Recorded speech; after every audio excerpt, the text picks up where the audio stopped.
Hello and welcome back to the Awakening Philosophy Podcast. My name is Jed. We are in the book called It's All Relative, exploring the perhaps the most common belief of our age. Everything is relative to personal opinion and perspective. If it seems true to you, then it's your truth, and that's just as true as anything else. So therefore, belief-based groups, conservatism, no expertise or understanding. They just have a belief that they know how to do things, know how to rule, know how to organize society, know how to provide the conditions for the development of souls. Religion, no expertise, no understanding, just own personal beliefs. Capitalism, billionaire CEOs have the personal belief that they should be in charge. These people we should allow to exist because they never do any harm, right? I mean, conservatism and religion and capitalism hasn't done any harm for us, has it? And of course, the most important one, our soul. To have your soul ruled by belief is just as good as anything else. Therefore, there is no truth. There is no understanding. There's no need to do what we have discovered is, well, perhaps the purpose of life itself for human beings, to master the art of understanding the dialectic, to follow the logos, to come to know the nature of your own intellect, and ultimately to know yourself. But not just know yourself. One of the questions we've been carrying with us is, if everything is from self, if the self is the first cause, and our goal is to know the self, which of course requires understanding as the method, why? Why go through this development into beliefs, into a world ruled by beliefs, causing extreme injustice, tyranny, sadism, murder, by groups ruling by belief, into a condition of humanity that we can understand as a war on mind, a war against understanding, knowing, and the self, fought by beliefs, human beings fighting against their own interests, their own benefit, the goodness they seek, the goodness they desire, the truth they seek, and the understanding we all want,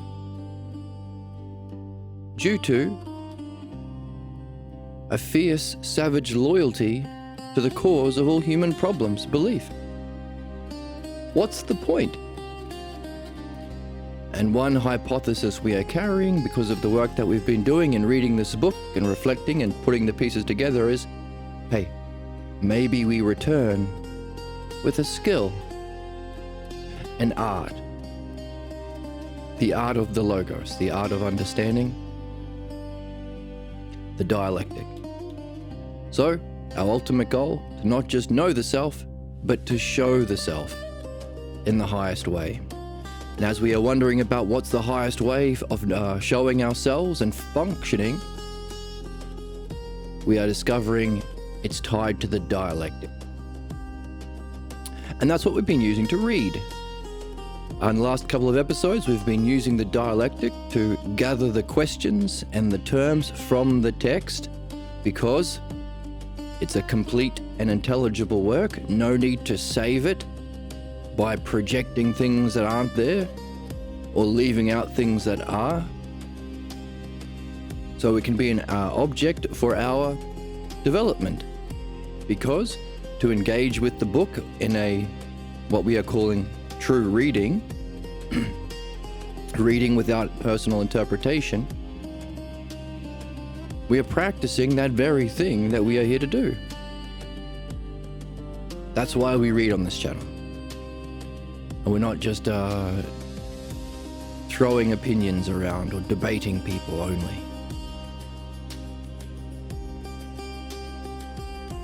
Pretty neat. So we've been doing that by learning to read this book, and by reading this book, we've been practicing this dialectic by organizing the aspects of the dialectic we just read between Aaliyah and Joseph. Aaliyah playing the role of someone who believes that everything is relative to perception and opinion, and Joseph, the dialectician, the true philosopher. We've been using the dialectic to take all the parts and put them together in a dialectic ourselves. So not only are we learning important things about the nature of belief, the nature of understanding, the nature of our purpose, the nature of human problems, but we're also learning to understand the structure of thought behind the author, behind the character of Joseph. So we're getting the material and the structure. And by us functioning in the same way, using the dialectic ourselves, we are raising our mind to meet that of the author. So we're engaged in a kind of spiritual development as well, or a psychic development as well. So at the end of part 1 of this book, we practiced a bunch of dialectics.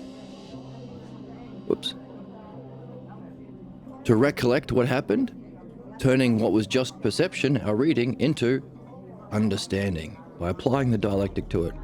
And we did a mega ultron, was it? No. Ultron? Megatron? No, not Megatron. Voltron. Voltron has all these robots that come together to form a mega robot. That's us. Because while we did a dialectic on what we've read, definition, demonstration, division, conclusion, the 4 categories of structuring thought, each one of them was a different kind of dialectic. So we were also learning about the different ways or different forms of the dialectic and how we could use them. And one thing we've been doing all the way through reading this is remaining curious about our dreams. Everything we are learning in understanding, how to read the text and understand it without interpretation, I'm encouraging you all to practice doing it on your dreams. And last time we had a look at how this last dialectic, the conclusion, you could apply to your dreams, because you can recognize there's a conclusion in the drama, in the scene of your dreams. A success or a failure. Let's say it's a failure. You could trace that conclusion to the division, the drama. What division or role did you play within the drama that unfolded in your dream that led to that failure or success? And of course, you can ask the question, how does this thing I am perceiving in my present, how does it relate to my waking life present? Does it have a history through my past? And could it even predict, if it's a pattern that has played out through my past, could I predict something about my future? The next stage would be to look at the state of mind. What state of mind are you in that role? And of course, the message or the cause behind that state of mind. What must be the underlying causal belief you are carrying about self and reality that the dream is communicating to you? That you're identifying with as the main character of the dream? That gave rise to that state of mind, that gave rise to that drama, that gave rise to that conclusion.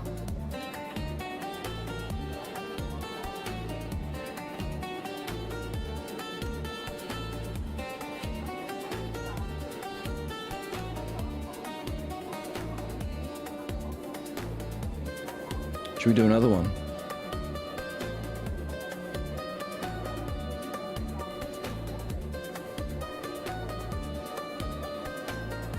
Well, this dialectic here that we used which is the mini dialectic, which is just definition and demonstration.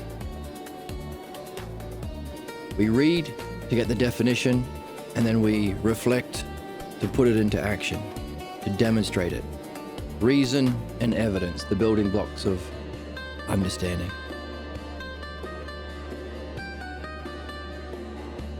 And we applied it to evidence and reason. Because our first dialectic was to define the belief everything is relative, the belief that saves belief. So that's kind of a stand-in, it's representing belief in general. To see that belief can't participate in universal principles, there's usually which is, by the way, these are the standards to show something is wrong. If it's hypocritical, one rule for the capitalists, clergy, king, CEO, conservatives, and a different rule for the people they're oppressing and murdering for fun and profit, then that's not a universal principle. It's not applied universally.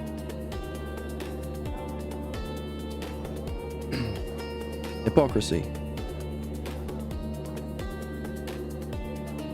And of course, each of these we are examining what happens when we are ruled by belief.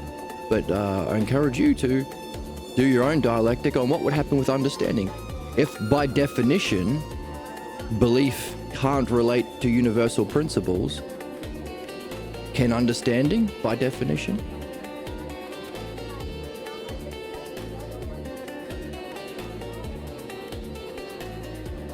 So we explored that, universal principles, how it functions to prove itself without those universal principles. Well, how do you prove a belief is true if you don't have universal principles that you can point to that are objectively, rationally true or transpersonal, beyond beliefs and opinions and personal perspective?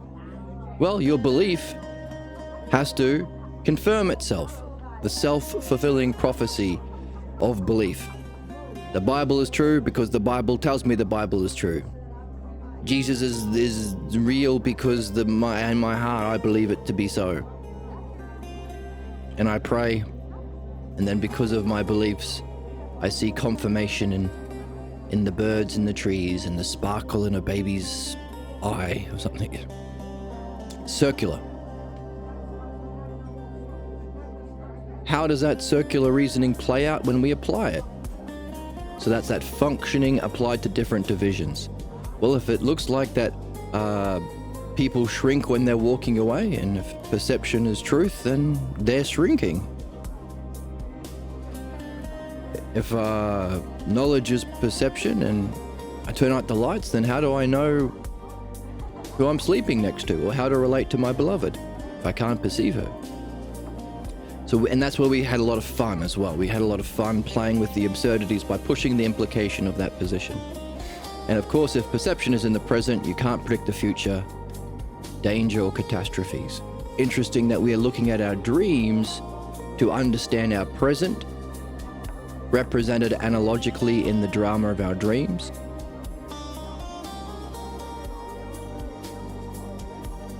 Which has a history in our present, history through our past as well, a relevance to our present, allowing us to anticipate our future. So, understanding, including understanding dreams, the opposite of this. And then we said, well, okay, if that's a dialectic to demonstrate the archetype of dialectic within definition, so we did a separate dialectic for each one of these four, how does this definition of belief demonstrate itself in relation to another? And we picked as the other, as you can do, you pick the other. Understanding as the other that the self relates to or the subject relates to. We picked understanding, evidence and reason. And we saw that in the book, belief relates to evidence by changing it. Lying. Lying is OP. Lying is overpowered. If people are supposed to be making judgments based on the evidence and you control the media, or you just outright lie, as a conservative, capitalist, religious king,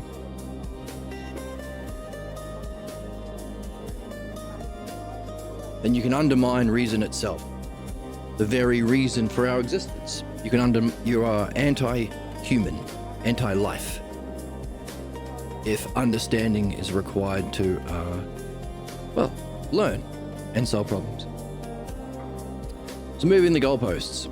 So we said, hey, by definition, in the dialogue, they said, oh, the evidence has changed, but the beliefs always remain the same. We call that moving the goalposts. I'm supposed to, hey, and the example or the demonstration of that was the rapture. Paul said Jesus was going to come back in my lifetime. It didn't happen 2,000 years ago, and then they moved the goalposts. Actually, we aimed for this goalpost and we went over here, but actually we were going to move the goalpost over here. So we were right all along. It was supposed to happen 2012. The year 2000, 2023, every single year, there are religious people who claim it's going to happen that year. They never change their beliefs. We do the same thing with reason. Belief blocks, sabotages, silence, or distracts from the conversation, from reason itself. Can't engage in reason. That's why it's all war and culture war stuff. Don't use reason to examine what we religious conservatives and capitalists are doing, all groups bound by belief, functioning in opposition to understanding, and therefore in opposition to everything good, rational, true, and beneficial. Don't look at that. Look at a trans person. Or we'll blow you up with a drone bomb or a carpet bomb or triple tapping a girls' school. So lots of ways to block, sabotage, silence, or just distract. Hey, don't look at what we're doing. What about the other team? Aren't they also bad? Look at them instead. What about Hamas? Look at them instead. And of course, Harry is demonstrating it in all of these personal attacks, attacks on reason itself, leaving the conversation, us versus them reframing. And of course, fighting is the inevitable conclusion. When all else fails, start a fight. But hey, we could apply this kind of dialectic to your dream. You could start by giving a definition of what you think the meaning of the dream is. The mini dialectic, definition, demonstration, just the two, first two. And how does it demonstrate in the dream? Then go through this other dialectic that we talked about, the drama.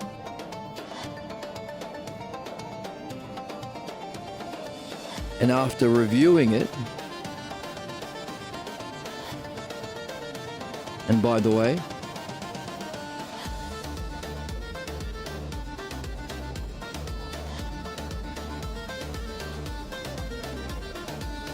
when you are examining the key state of mind that played out the drama that led to the success or failure, look for the turning point. Now, I know that there are some, again, fascist groups that use the expression turning point to name their group. But turning point, the turning point in the... Forget about that, though. The turning... I shouldn't have even brought it up. So bad. Die mad about it, bitch. I'll have to, I guess. They're completely lying to you. They're completely lying. Yeah, and Emma knows that more than anyone. So, the turning point in the dream.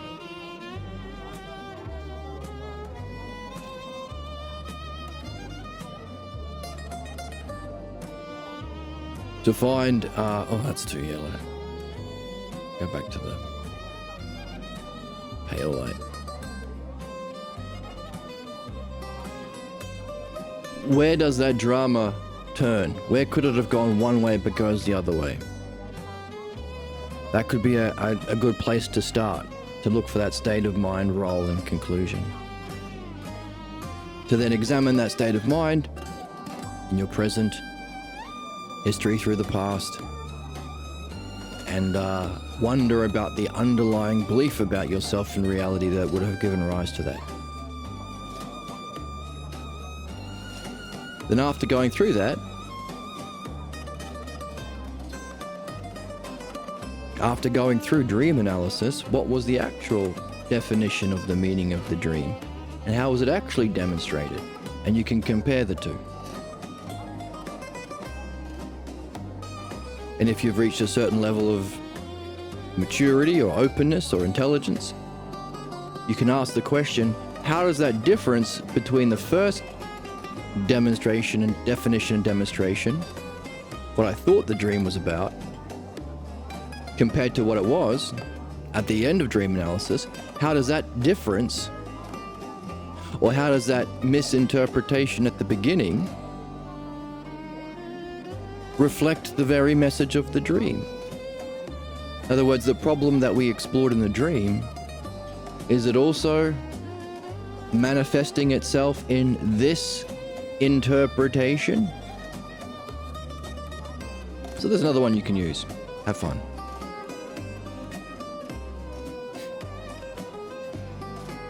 So if you missed the last couple of episodes, I recommend going through it, because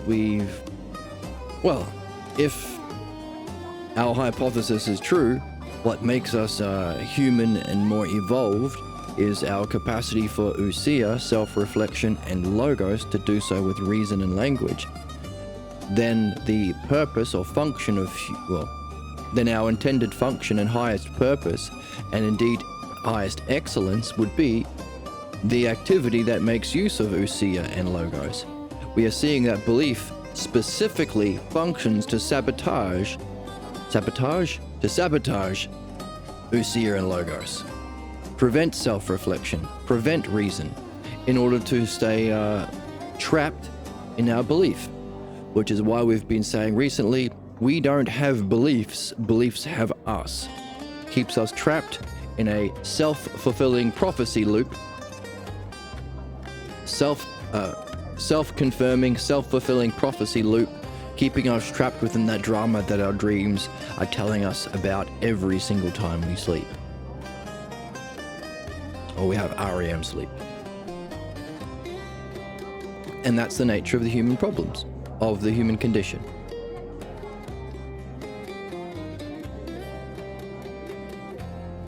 Well, if that's how belief functions, then the dialectic is the thing that it's sabotaging. And that's what we've been learning. We're learning about the dialectic by applying it to this text. So it's something you can do at all times, because you're either doing one or the other.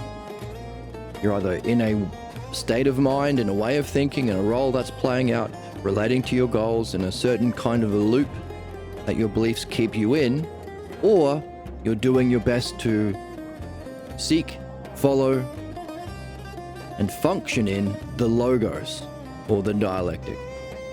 You're either in the pathologos or the logos. There's no mysterious third option.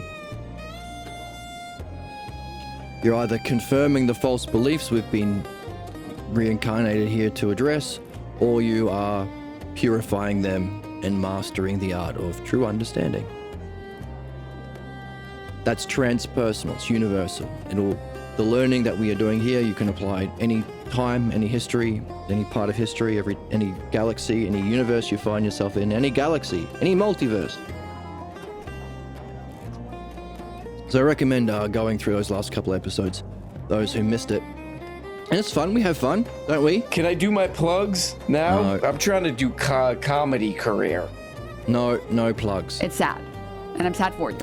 I'm sad for you for wanting to do plugs. So, last episode we reviewed our 4 dialectics.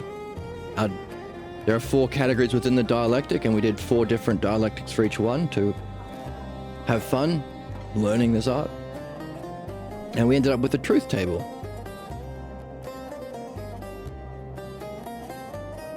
For us as individuals, and for us as a species or a collective, we were able to, through not belief, not opinion, not interpretation, not perspective, but true, universal, beneficial, transpersonal,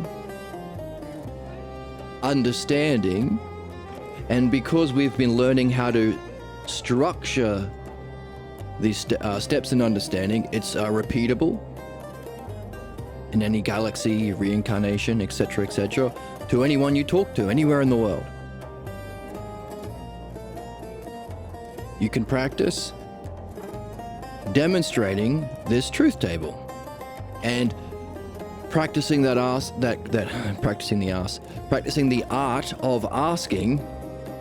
Put art and asking together, and then you're practicing ask. Oh my fuck. I've been a bad little girl. That's right. Why? There's a UFO with Jesus in there. Is it? I haven't thought about that. It's a UFO of Jesus in there. You can practice the art of asking questions to lead somebody else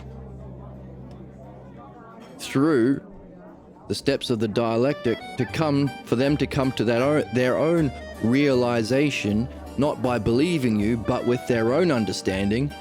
So understanding becoming a mean that both people can focus on.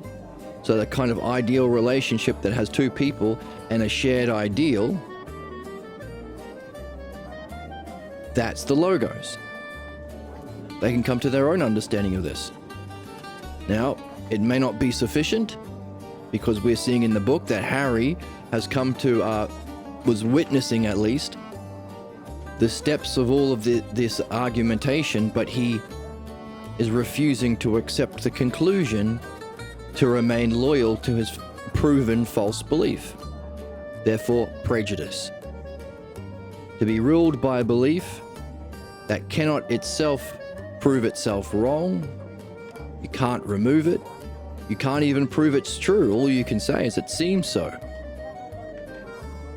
You can't improve on it. You can't remove it if it's bad. You can't prove it if it's true.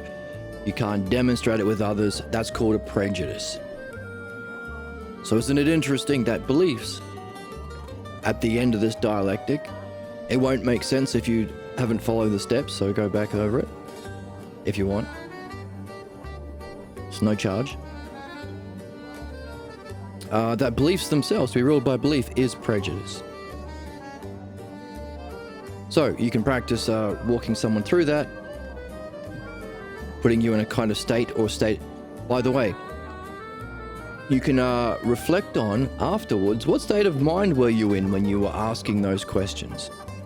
Because if the dialectic is our intended functioning, that might be a different role to the state of mind and role that your dreams were telling you about that reflect your problems. And if it's our highest activity, what did we say was behind our role and state of mind? An image about the self, or a belief about the self. So the false image that your dreams tell you about, you can contrast with what it was like to be without an image. What was that state of mind like? What was that role to function as a dialectic like? Was it a success? Even if they weren't able to accept the conclusions, or they got stuck, or you got stuck, was it simply a success because you were participating in a more meaningful activity than anything else we can do here? Gossip, or talk about Trump, or whatever. We can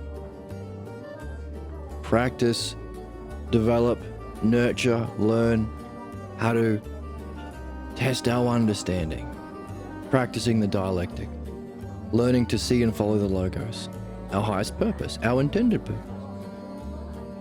So it is seeming for us. Now, that would be a definition that you'll have to test in your own demonstration to verify whether or not that's the case. So, just as you can compare in your dream the definition and demonstration at the start, what you thought was the meaning and what you thought was the evidence to show it, or how it shows in the dream, compare that to the understanding of the meaning and how it functioned in the dream after the dream analysis.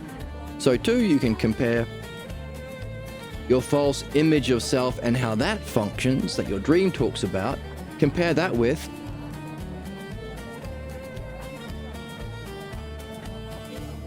your idea of self, or perhaps you might find that you were without any image or idea of yourself, and how that imageless self, or open, or curious, or clear, or full of wonder self functions. So that's how we can use this demonstration and definition and demonstration, the mini dialectic. And so compare that. If you've got someone that has a good heart and good head, you can engage in the most meaningful way with them. And of course, this activity, being the dialectic being in the ideal, represents the ideal relationship. The universal, transpersonal ideal that both people can focus on, allowing a way of connecting. Now, the alternative is you're connecting through beliefs. One person is trying to force their own pathologos through in their interpretation, the other person forcing theirs through their interpretation. That's the alternative to understanding. You're either doing one or the other. In a kind of conflict between, well, both people trying to play out the learned conflict and drama of their pathologos beliefs into the relationship, or true relationships. Triad. The shared ideal. So if you do have lucky enough to have someone like that in your life, then you can look at the state of mind and functioning or demonstration and wonder about the idea of self that you had or didn't have, and compare that to the idea of self and the functioning within your dream. That was a problem. So the truth table, we came to the conclusion, and again, if you haven't gone through those episodes, it's going to be a belief, and don't do that. Make sure you understand it so you can practice it. The nature of human problems, the nature of what's bad and false and causes division or conflict for individuals, is to be ruled by belief. Isn't that interesting?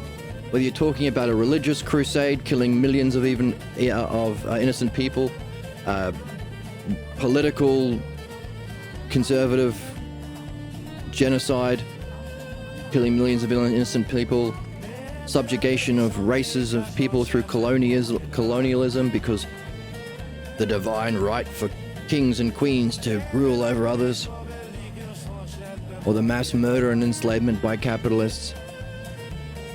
All of these many different things that are really, really bad have the same cause. They're all carried out by human beings in a certain state of mind, and that state of mind was being ruled by belief. Prejudice. The nature, the true, objective, good, unified excellence of individuals is to be ruled by the self-logos, the dialectician, which we were just talking about in that ideal relationship.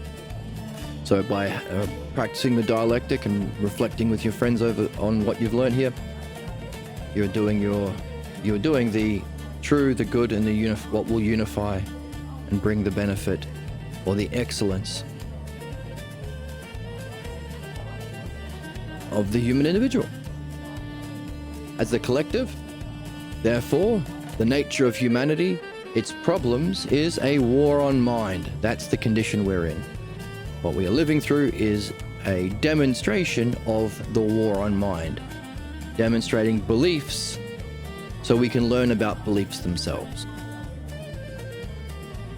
Think about this, the belief that we are exploring in this book. Everything is relative. See how common it is?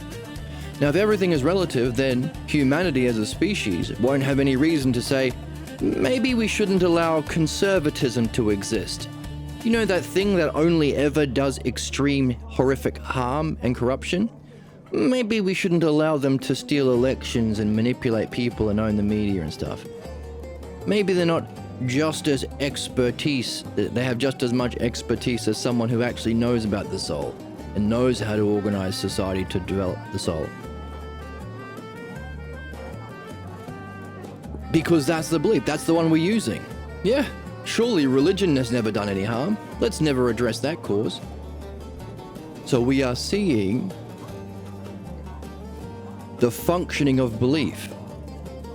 The question is, how bad does it have to become until we wake the fuck up? Same thing for our dreams. How bad does your problem have to become until you wake up and start paying attention to those nightmares? How bad does the problem have to become in your life until you wake up and you start doing dream analysis and midwifery? Applying the dialectic to your problems. That's it. And if you're clever, hang on a second, let's not blow up our species. Let's not do Armageddon. Let's not have lots and lots of nightmares. Let's not have the same relationships over and over until I die. If it's avoidable, let's not eat ice cream for breakfast, lunch, and dinner every day until I get diabetes. Because understanding allows you to predict the future. If I eat ice cream every day, if I fail to listen to my dreams, if I fail to do the dialectic and midwifery on my relationships, and if we as a species fail to address any belief-based group that's allowed to have rulership, bad things will always happen. So we can avoid that catastrophe through understanding. And we saw that belief functions in a way that can't predict the future because its perception is just of the present. Seems true to me today, and that's true. Hey, 50 years ago it seemed true that women were less than men and like cattle and they couldn't drive or vote or anything. Then that's just as true as what it is now. Hey, it's just a matter of years, just a matter of the age. It was a different time. Right? Wrong. Slavery was good, actually, says the slave owners 100 years ago. Says the current capitalists right now. Hey, we need billionaires because they're geniuses and they make jobs. Jobs, no one wants jobs. Can we stop saying that thing with jobs? Jobs are meaningless. Jobs are bad. We know jobs are bad because if they had any inherent meaning, the billionaires would have bought them all. We want freedom from work to pursue this, our purpose. So that's the age we're in. We're seeing the demonstration of the definition prejudice, belief, to be ruled by belief. So we're learning about belief. So the nature of the human condition, justified by it's all relative. The nature of the human condition is a war against mind, or a war on mind. To demonstrate beliefs that fight against the dialectic and dianoia. Just a matter of, well, hopefully we do it in time, but Nazi beliefs, racist beliefs, sexist beliefs, religious beliefs, conservative beliefs. This all these things that do all this harm, they have something in common. What's the key word? Whereas, to benefit your computer, you have to understand computer science. To benefit your car, you have to understand how an engine works as a mechanic. To be able to fly the plane without killing everyone, you have to understand how to fly a plane. What's the key word?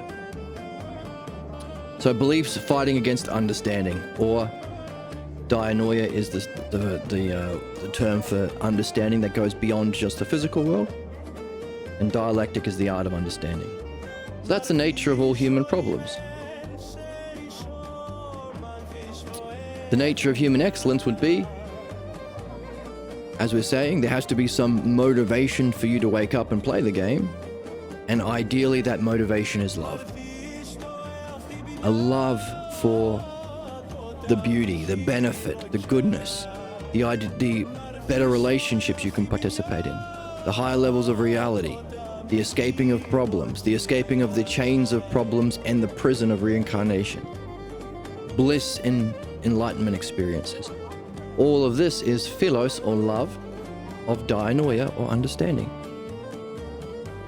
So, the nature of individual problems is belief. To be ruled by belief is prejudice. The nature of human excellence is to follow the self-logos, or the dialectician. The nature of human problems is a war on mind to demonstrate the nature of belief, because it's beliefs fighting a war against understanding, or dialectic. The nature of human excellence is a love of understanding. So, worth reviewing because meaningful.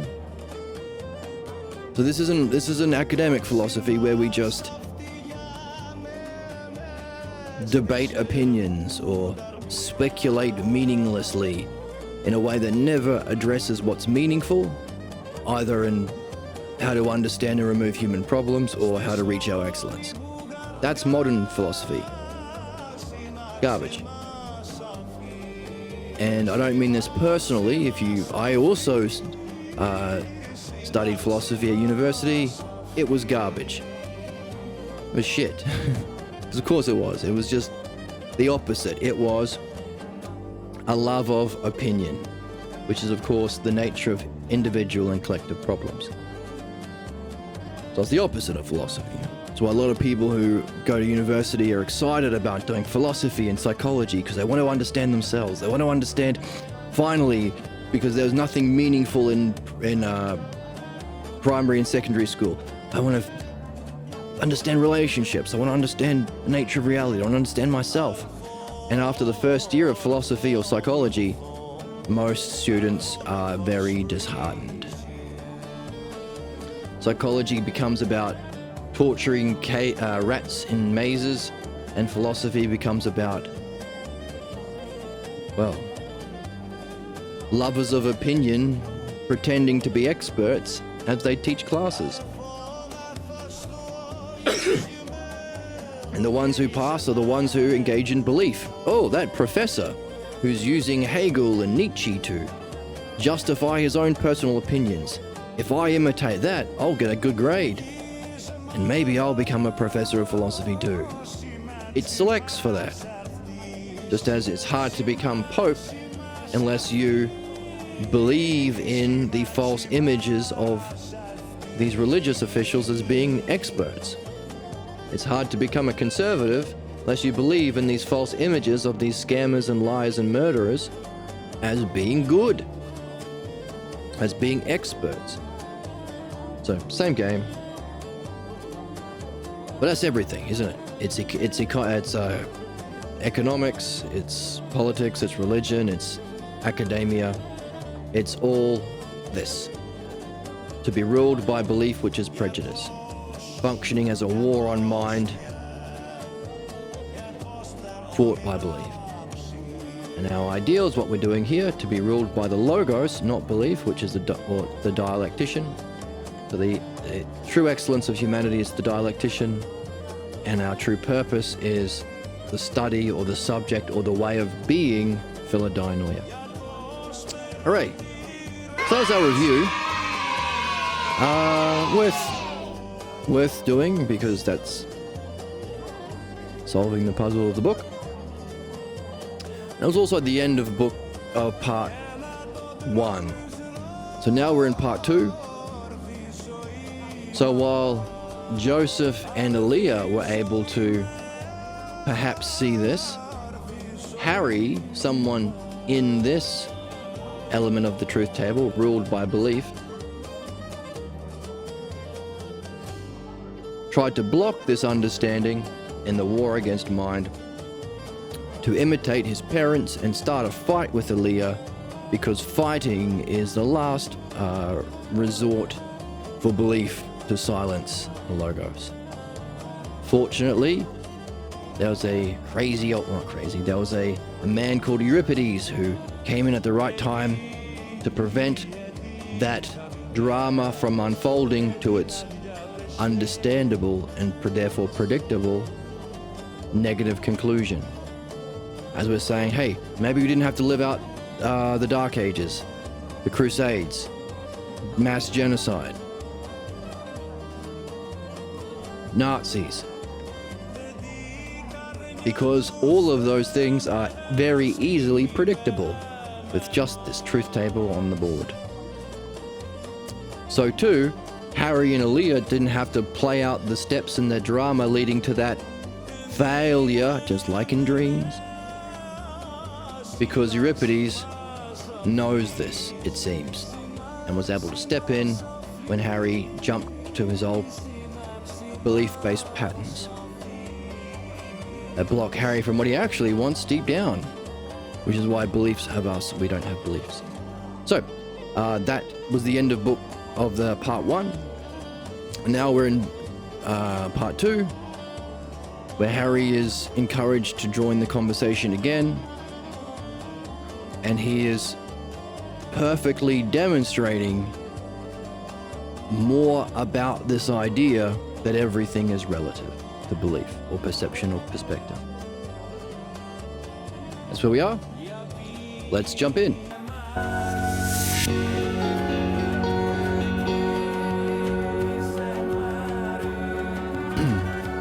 Here we are.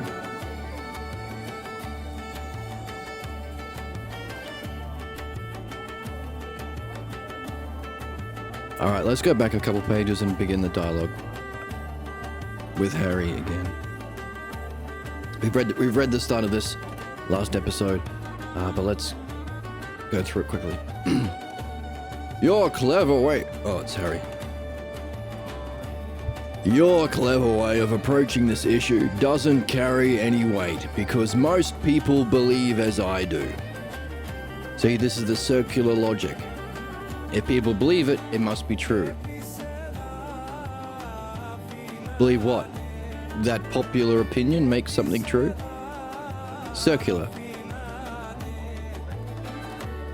A lot of people think it's true if a lot of people think it's true. No, a lot of people think it's true that a lot of people thinking something is true. So it's circular. They couldn't all be right and wrong. You have to accept the theory of relativity, don't you? Well, everything's relative and that's that. In every culture and in every period of history, people have defined things their own way. Everyone interprets everything. I can recall all kinds of teachers and professors and so forth, and they all agree on this one thing. The most accepted theory is nothing other than this. Whatever is believed to be true is true as long as it is supported by believers. Freaks. And what is believed? Merely another interpretation. So who are you to think you are right over all of them? And this is the thing. Any one of these beliefs, or any belief that you have, will reframe whatever is experienced within the context or way of thinking of that belief. So in other words, if everything is about personal perspective and opinions, anyone who comes along and says that's wrong, they will always say, what, are you crazy? That's just your opinion. No, it's objectively true that it's wrong. Well, that's just your opinion that it's objectively true. See, it's circular. Self-protecting. It has us, we don't have it.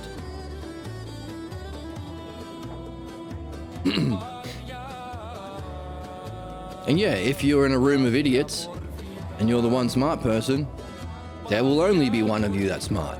So, good. How many people are as good at basketball as Michael Jordan? Does that make him bad at basketball because most people suck at basketball? How can you be good at basketball if everyone double dribbles and does travels?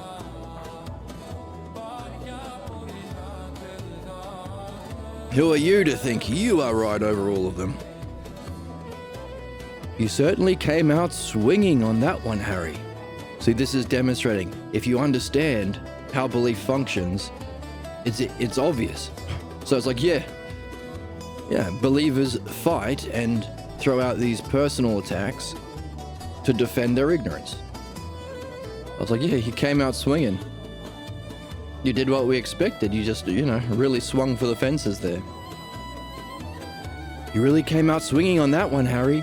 And while there is something in what you say that I think is true, there are other parts I'm not sure of. So a little bit more gentle, because, we are philosophers here. We just tell the truth. Talking to a normie, he might be a little bit more gentle like Joseph is. Really? What? What aren't you sure about? I am not sure about all this business of interpreting. When you or anyone else reads or hears something, do you always interpret it? I mean, if you know what the words mean, do you still find yourself interpreting them? Of course. All of it or just parts? What else? All of it. But if you change all of it, because that's what interpretation means, how can you say you're reading the same thing? Or how can you say you're reading it at all? Isn't there something that has to remain what it is? And you just add something? Like if you have a ship, you can add things onto it, but it's still the same ship. If someone says, here's a ship, and then you point at a go-kart, that's a different thing. If it's all changed, certainly you don't change it all. So already he's starting to see. Wait a minute, what are you driving at? So this is the thing as well. He's learnt something new. That's the Logos. But then we see with every new insight or understanding comes the human counterattack by belief. The war on mind, beliefs fighting back. That's the counterattack. Just as the theme of today is definition and demonstration, that dialectic, we are defining the truth, but its demonstration happens, the art of the dialectic happens in the humanness. Truth and humanness. That's the dialectical theme for this episode, it seems. So as we introduce new truth, either an insight or understanding, either in reasoning through definition or insight through demonstration, there's our theme again, we see a counterattack. Wait a minute. That can't be right. Because I'm a small being. Myself is bad. My mind isn't good enough. My understanding must be flawed. Because I need belief. Because all I knew in my house growing up as a child is the necessity for being a part of that belief clan and the perils that were faced by those who stepped out of line. Therefore, we all need to participate in midwifery. So, a little demonstration of that humanness. The insight and the counterattack. We don't have beliefs, beliefs have us. What are you driving at? Says Harry. I am wondering about the condition of the material before you interpret it. Is it faulty and you have to save it with your interpretation? Surely if it were perfect, just as it is, you wouldn't need to interpret it, would you? It's pretty simple, nothing to wonder about. As things change and progress happens, we evolve. So the way you formerly saw things changes, and you gain a new perspective. The old goes and the new stays. You either throw out the older parts of your culture and traditions that don't fit with with what you know, or you save them with a new interpretation. That's the way you keep your traditions alive. And when you add to it the new stuff you've discovered, you keep a synthesis between the old and the new. That's the main point of philosophy. Everyone does it for the same reason. I could add a noble list of philosophers that play the game.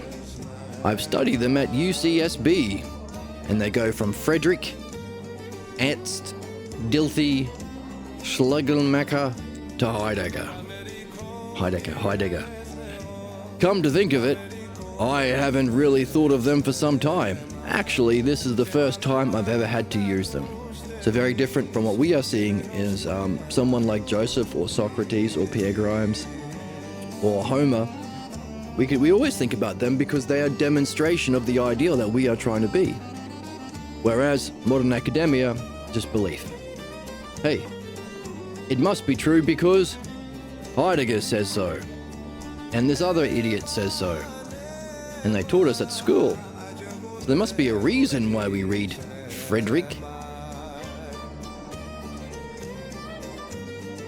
When do we ever use them? Only as quotes, whenever we feel we have to justify our own ignorance. Academic philosophy.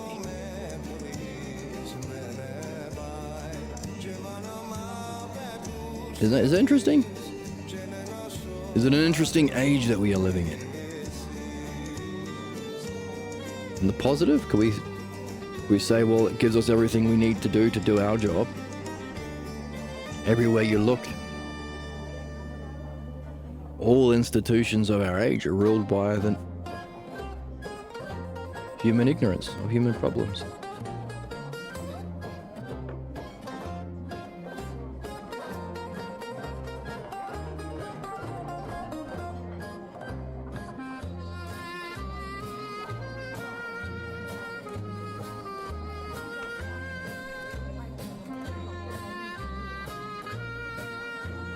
Problems or ignorance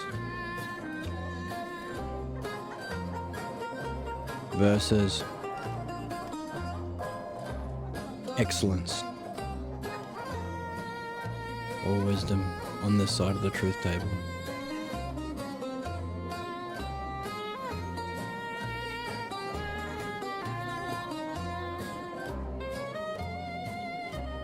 Thanks, that is very helpful, Harry.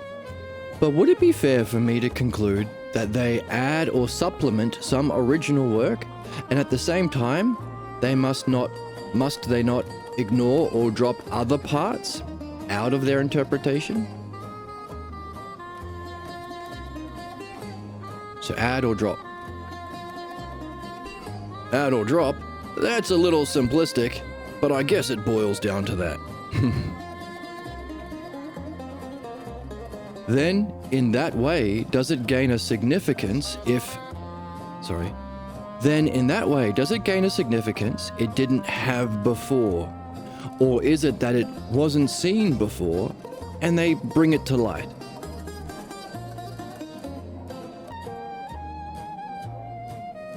You could say they do both. So notice belief that opposes understanding, difficult to conclude. Wants to play it both ways. Wants to say, oh yeah, it actually was there to be seen sometimes. But sometimes we're just adding stuff that isn't there.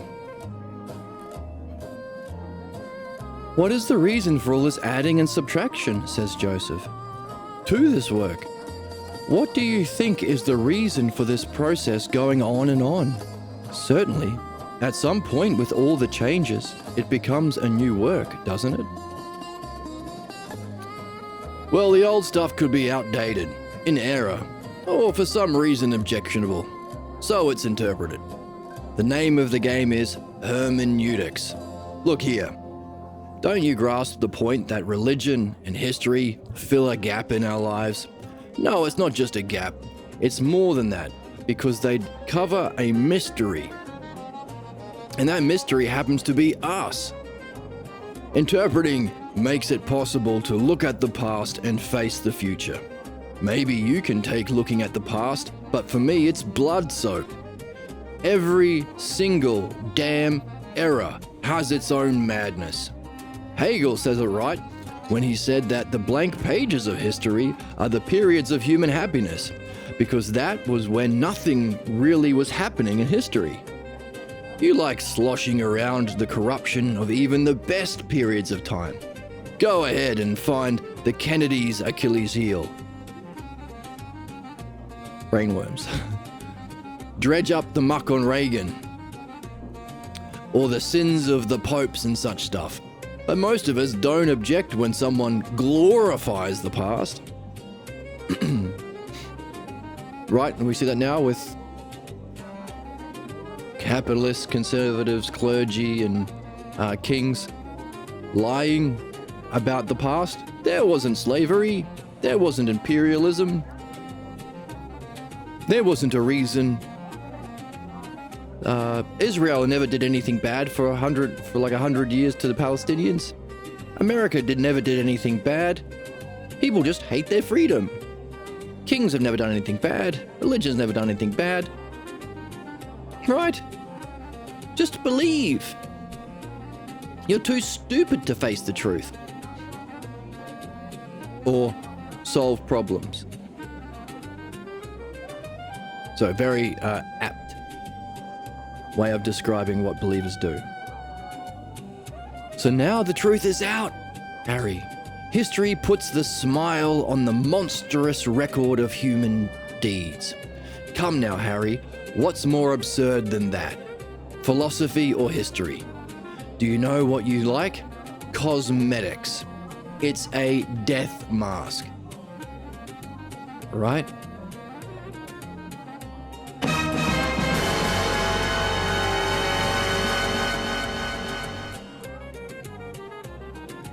And last time we talked about how, even though this book was written a while ago, when was it written? Let's find out. 7th edition. Does it say when it was published? Oh, 1987 the first time, and 2007. This edition. Wow. So 20 to 40 years ago. So, again, apt, because this expression, death mask, or death cult, is the word that people are using to describe conservatives, religion, MAGA, Zionism, well, religion itself. Or religion itself and conservative politics itself. Capitalism. They're all death cults. Because they do horrific, harmful things for personal profit and personal pleasure, the Epstein class, expecting perpetual growth in a planet of finite resources, and sweeping genocide, death, destruction, slavery, expecting the workers that they use their billions of dollars to exploit. Money's only worth anything if you can use it to get people to do stuff for you.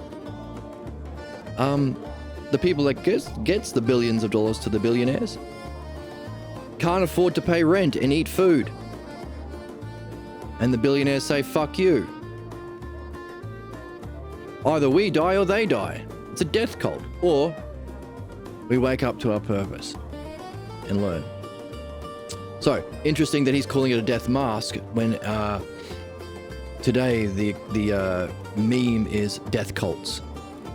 And there's an interesting video on Joe Rogan, who is a propagandist for conservatives, the religious, and the billionaire Epstein class. They call it the Joe-free Epstein experience now. Elephant Graveyard on YouTube has a fun video, which is the whole premise is it's a death cult. Conservative comedy, conservative politics, religion,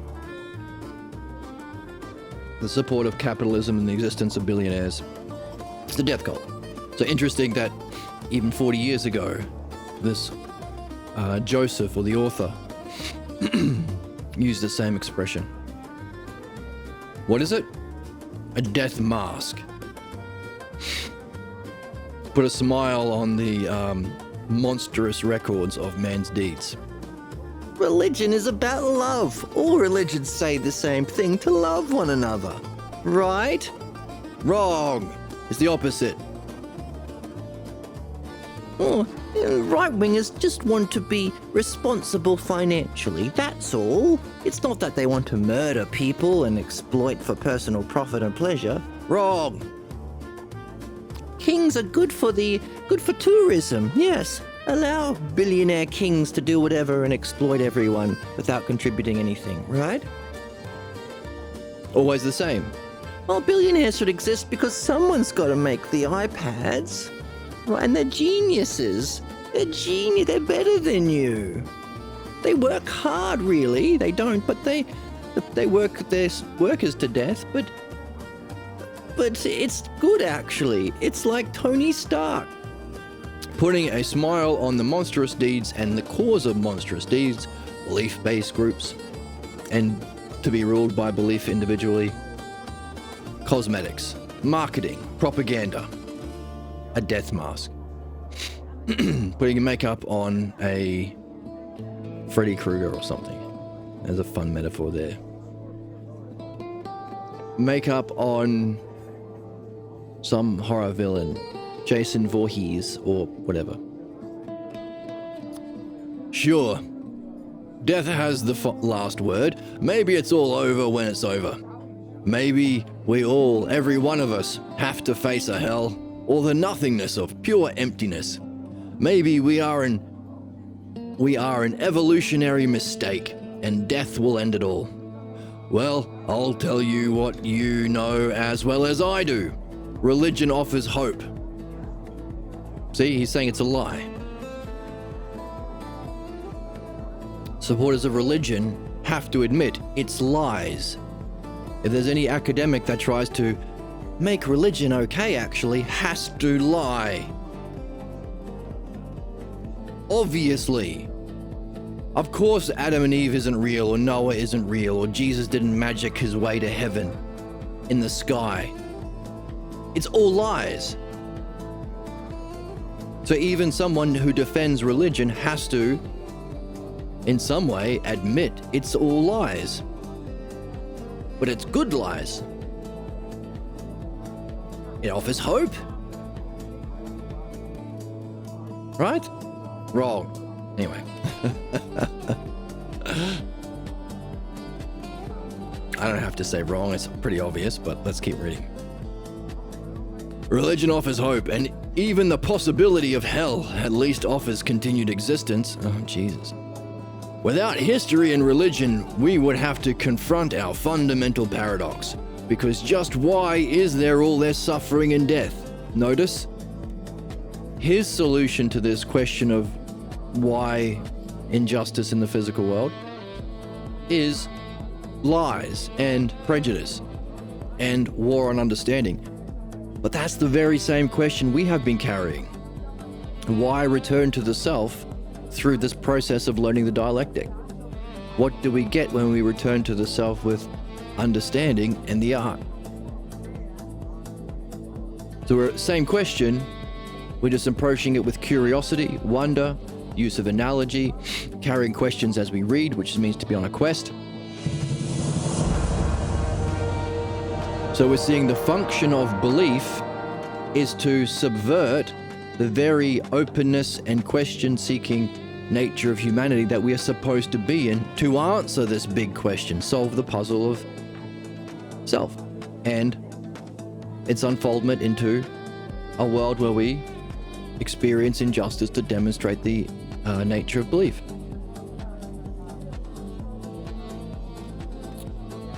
I wonder why believers are so afraid of asking questions.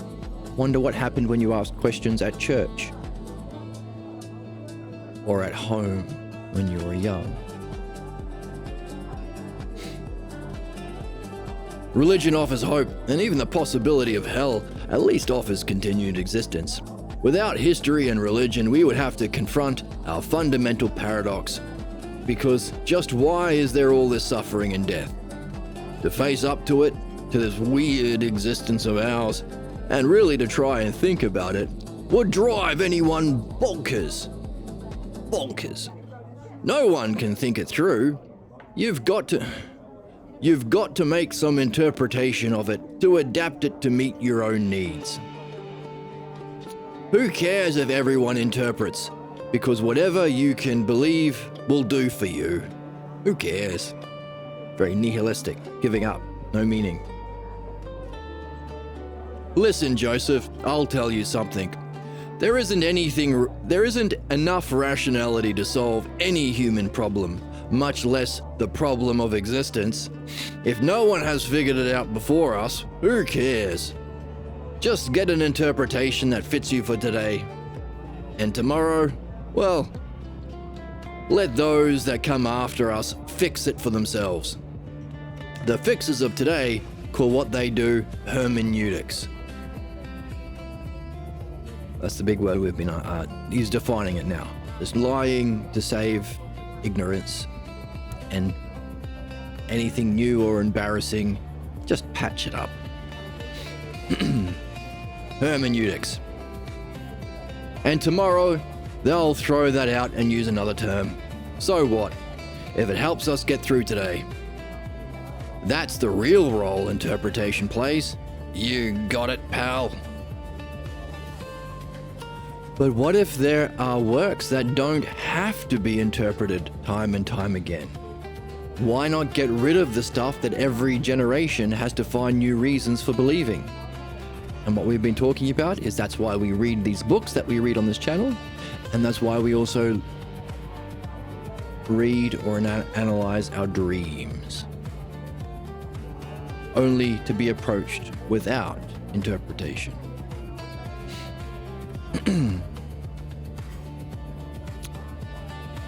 What's so wrong with finding new reasons for keeping alive old beliefs? Are they only believed until their weakness becomes so embarrassing that they can no longer be believed, and so new ones are offered? Is it like a leaky ship that a crew has to keep repairing, because no sooner do they patch up one hole that they find another leak somewhere else? And what doesn't need patching up? But why not just study whatever interests you without having to keep patching them up? What difference does it make if one admits that there are weaknesses in this or that system? Why expend all that effort when you know that the ship was poorly designed to begin with?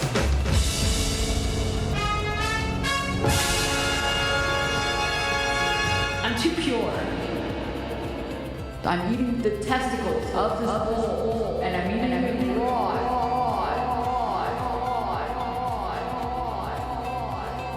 If you're just saving old beliefs, aren't you just eating raw bull testicles? Bull testicles. Bull testicles.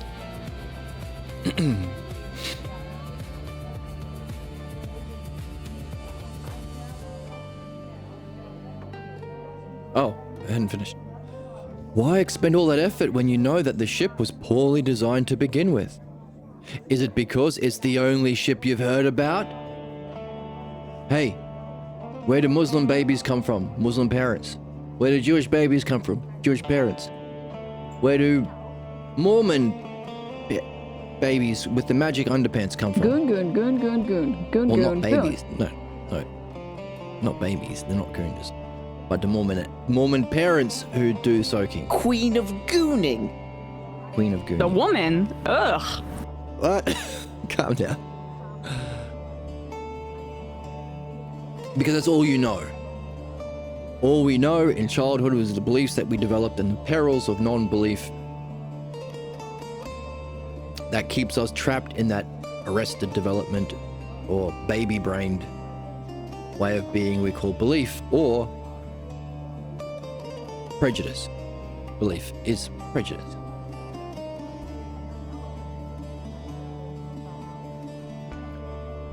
So also pointing back to the idea that he said, hey, no one knows how to understand human problems. So if no one else has figured it out, what makes you so clever, smart guy? Really? Has no one? Or just not the people you heard about at your academic philosophy class or in your family growing up? Look at this. Can you read, dum-dum? Then read it. Dummy. Well, that's not true because I don't think so. Yeah, Harry, don't say it's not true because you don't think so. Drop the attitude, man. And Drop the attitude, man. You've been a bad little girl and you're getting a vigorous spanking right now. Emma just takes it too far. So, hey, why go through all that effort to save that ship that you were just used to and grew up with? Is it because that's all you know about? Well, if it promises a lot, save it. But look here, suppose for a moment that these promises are the problem.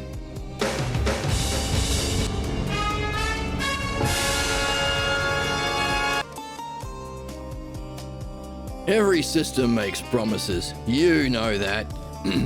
Just mention one that doesn't need saving. Certainly philosophy is one big saving game. All it does is find bad reasons for believing something you wish could be true. So strike up the band, play the music, march into history and fulfill your moment of destiny. Believe in God and country and do your duty to play out your assigned historical role as you march under this or that banner. Doesn't matter. People killing for Trump or killing for Netanyahu or killing for Allah or killing for Jesus or killing for Joseph Smith. It's all the same bullshit. It's all just promises people try and save. It's no real point. Just a role in history. Find a banner to march and kill under. Every institution needs saving, or interpreting if you like, because quite frankly, there isn't enough rationality in the whole universe to ensure rationality in anything that has the scope of religion, philosophy, science, or the state. The very things that we are saying we need to add logos and dialectic to make them good, rational, and prevent the inevitable extinction of our species. So, demonstrating very well the state of mind of someone who justifies belief. Maybe in heaven there is enough to go around, enough rationality to go around, but not here. Man is a contradiction because nature hasn't been able to perfect man. We are an unfinished species, so what do? We interpret to make the moment more palatable.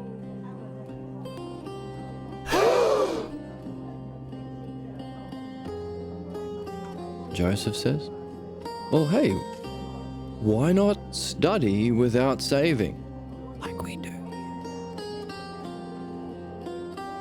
I don't understand you, Joseph. You know what? You must certainly know that philosophers spend their time interpreting. A bunch of them are trying to save your Plato too, you know. It's not a question of saving Plato. The issue is, what is involved if anyone tries to save any system? Why did it need saving? If it wasn't designed well in the first place, then why put so much belief in it? Or must you save the system by your act of believing in it? Oh.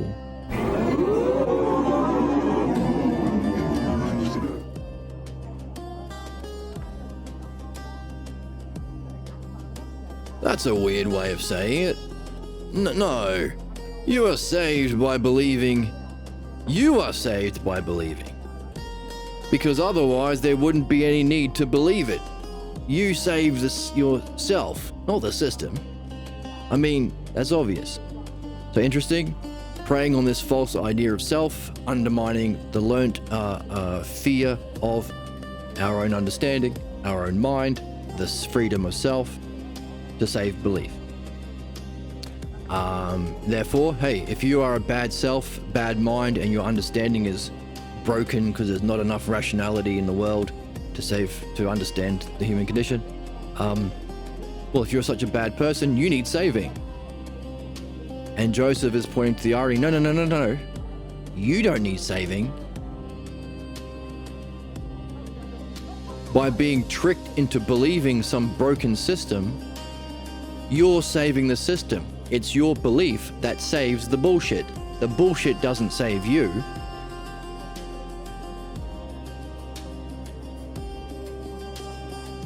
So that's a huge thing.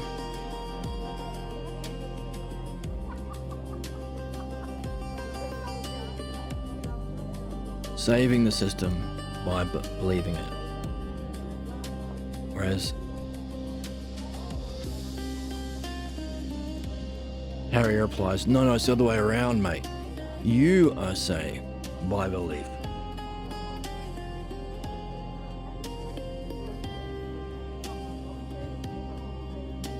See, any system of belief. Religion. Oh, you are horrible and bad and a sinner. You need to believe us. And let us do the murder and the rapes and the exploitation and get your money. Yes, says every religious person forever. Conservatives. You are all... lazy. And you need us billionaires to take all the money and give you jobs. Sometimes if we want. It's all, you are bad, you need to believe me to save you. Which is, of course, what we learn in childhood. There's something wrong with you. It wasn't, that's the anger and the injustice we carry. There was never anything wrong with you. You're being your true self, using your mind in a curious way for your own self-goals, or developing your understanding, was when your parents shut you down and you had two choices: to speak up, but you were too young to, and you were dependent in the weird way we allow children to be raised. So you take option B. Take the blame.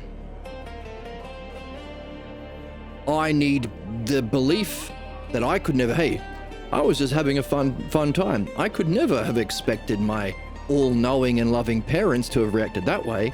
There must be something wrong with me. It's not true. They're imitating the injustice of their parents and their parents and their parents all the way back to the cave. That's the thing that's being exploited within the collective. Within the collective. Think of any belief-based system of oppression. Religion. You have original sin. You need to believe us and give us everything and do what we say. While we exploit you for material, physical pleasure and profit. Conservatism. You're lazy. You need us to have all the money. And maybe it will trickle down when we pee on you. Another one. The cops. Police. You're all rapists and criminals. We need to put you all in prison for being poor and not affording to live a comfortable life free from, well, in wealth equality, which would put an end to like 99% of crime. It's not because of wealth inequality, it's because you're all criminals, so you need us to rule over you. Believe us. Capitalism. You're all greedy. You need to fight for your own self-interest. That's the only way you idiots can get along. By treating life, everything in life, like a fucking competition. Not being on the same team. All the same. You're bad. Believe that. Next, your salvation comes from believing me as I oppress you.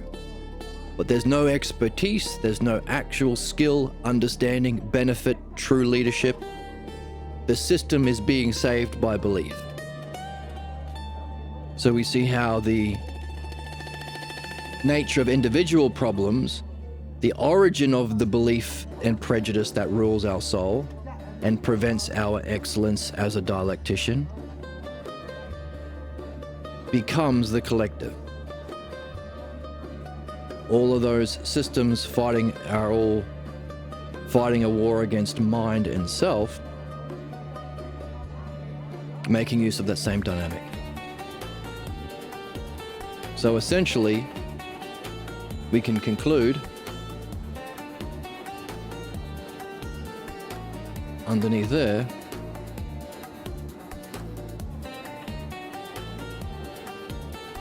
oops.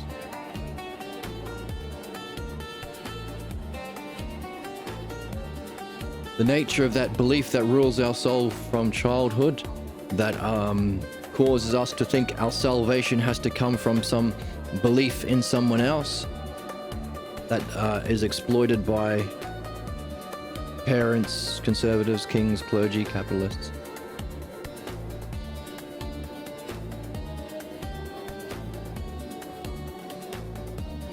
What color?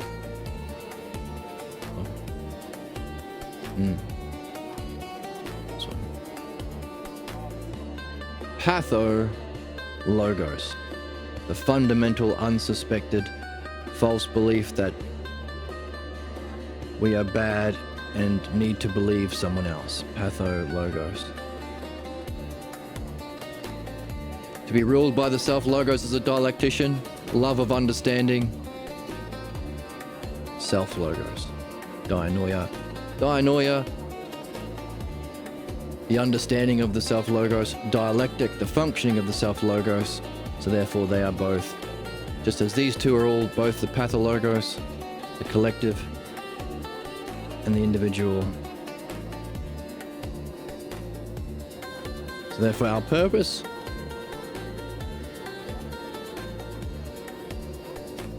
collectively and individually would be to purify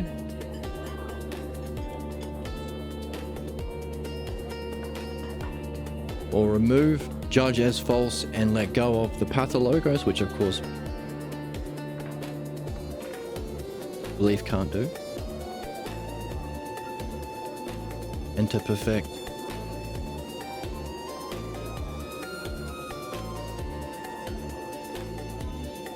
the self-logos.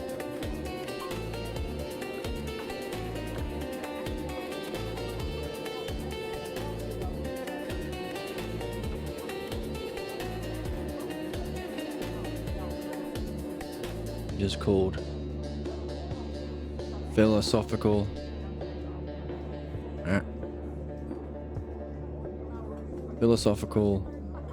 midwifery. Should fit on one line, shouldn't it?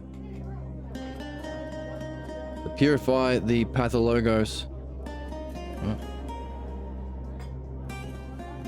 is the dialectic. Through the dialectic is called philosophical midwifery. Doesn't fit.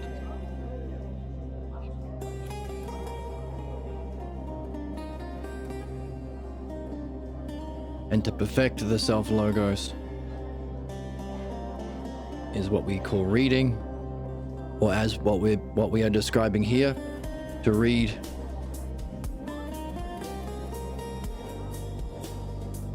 the complete, intelligible,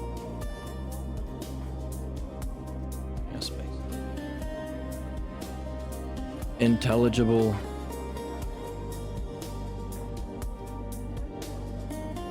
texts which don't need to be saved through interpretation because they're complete and intelligible.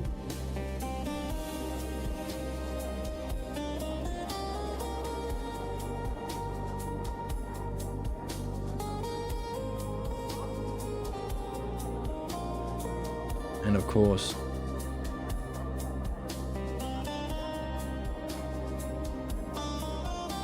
that's the dialectic. Two applications of the dialectic. And also both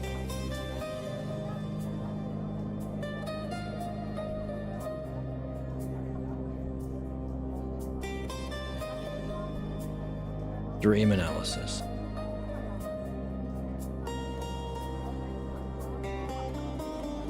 Is our guide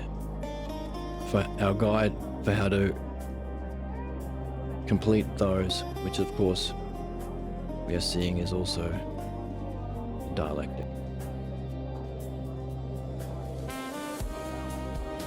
So our truth table's got a bit messy. Maybe we can just we'll take this down here. Well, maybe these arrows aren't necessary. So let's just delete them.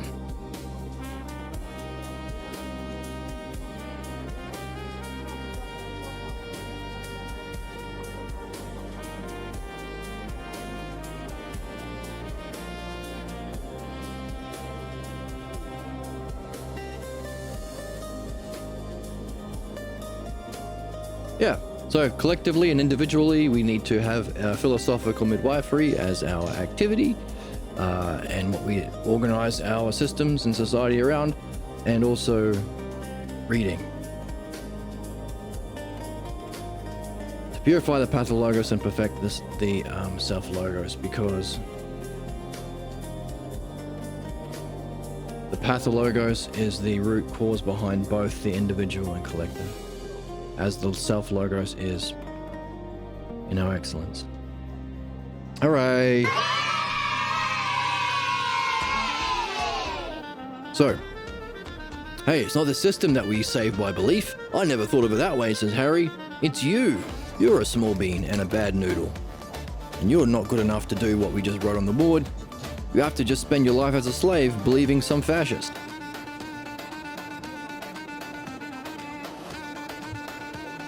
And you would go on to say that you have to believe that's what's being said is true. And I imagine that what is believed ought to be easily identified in some text, right? You're learning. It's got to be there. Simple, straightforward, and literally true.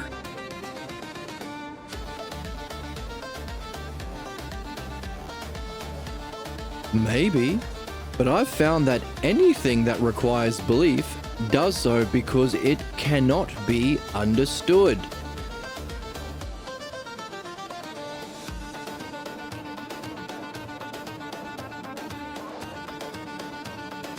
So what has to be believed?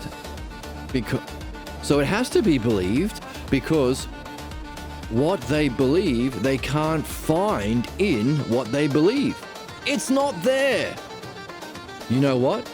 All the believers I've dealt with simply overlook the fact that they can't understand what they believe, but they have to believe it. That's a sentence. All the believers I've ever encountered overlook the fact that they can't understand what they believe, so they have to. But even though you can't understand it, you still have to believe it. It's called faith, idiot. Believe in this absurd, crazy bullshit that's the cause of all human problems collectively and individually. Idiot, says the leaders. Oh my fuck. He's so far up his own ass. You suck. You're ugly. I'm gonna get your ass. Is what they say to people. And that's when the believer transforms it by interpreting it into a belief system of his own. There are no two Christians who share the same Christian belief. Everyone interprets it into their own individual belief system. That's why there are thousands and thousands of different sects of Christianity, and every single member has their own belief. So anybody who's ever been to any of these groups recognize that. You've got someone at the same church who doesn't hate gays and the other one who does. This one believes in magic, this one thinks that magic is garbage. This one thinks the Bible is literally true, this one thinks it's just good morality. And even in church, you look around and you think, oh, that guy's crazy. I'm glad I'm not in his family. We all know this. It's all personal make-em-ups. Because you have to believe when you can't understand. Because it's not understandable. It's absurd. It's prejudice. You have a way of mixing up everything. But not this time. Whoops. But not this time, Joseph. You see, new interpretations are always offered that enrich the old belief, and thereby adapt it for the moment. The believer can enter into the belief because it is now joined with their own interpretation. Every different crazy interpretation is enriching it, actually. That's your individual way in. Don't you mean it can't be believed without fresh interpretations? You got it! All of this belief-based shit can't be believed unless you invent some fresh interpretation to save capitalism or conservatism or religion or the king's clergy or a punitive justice system. Everyone's got to find a way of lying to themselves to save the garbage. Is not what he's saying, but that's the subtext. Yet you also say that even these interpretations don't last, don't you? I imagine you would say that's because they are no longer believed or understandable.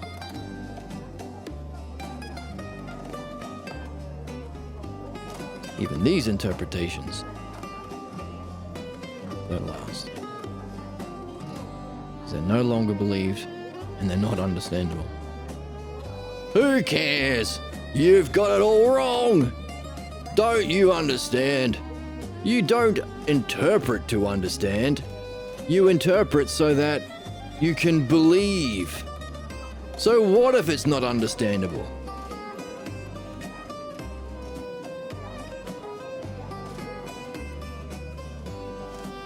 As long as you can believe it, then it's believable.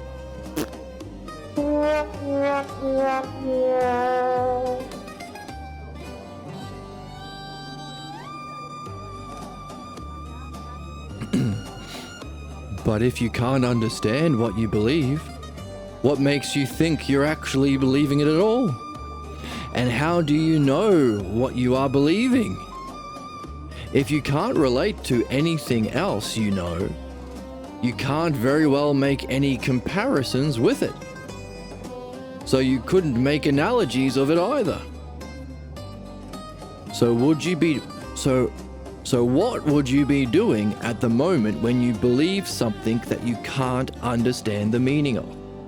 So this, hey, you don't need understanding, you just believe it. And it's your own personal belief, and it's just an interpretation.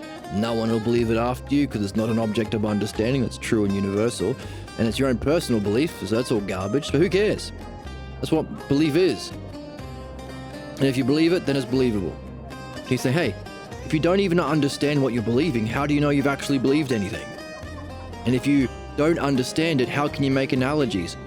So what I've been doing all the way through this episode is making analogies to conservatism, capitalism, etc., etc., etc. All of these belief-based groups. When you can see how and why it works, you can have fun making the analogies and pushing the absurdities.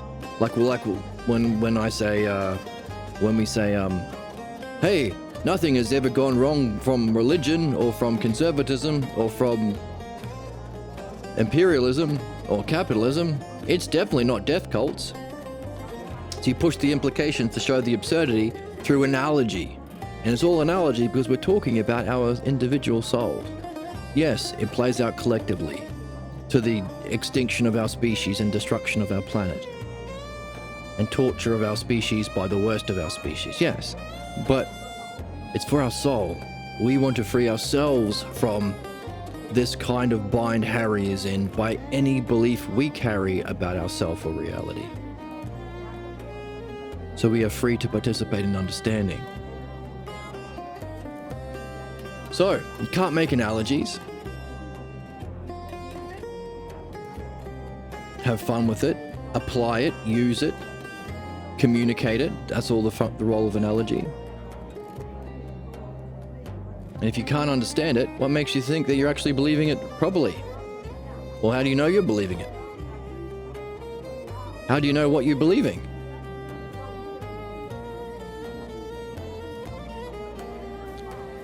If you can't use your understanding to relate it to anything else you know, you can't make comparisons. So we are making comparisons to the difference between believing you can fix an engine with understanding of a mechanic.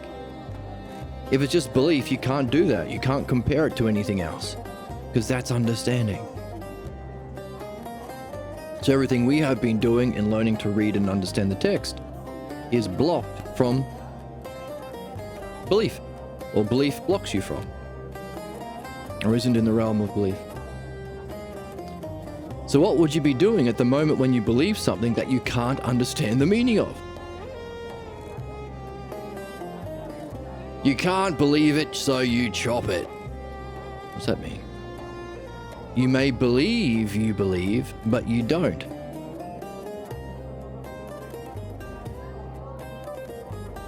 Ah, good point. Belief is bullshit. It's wrong. It's bad.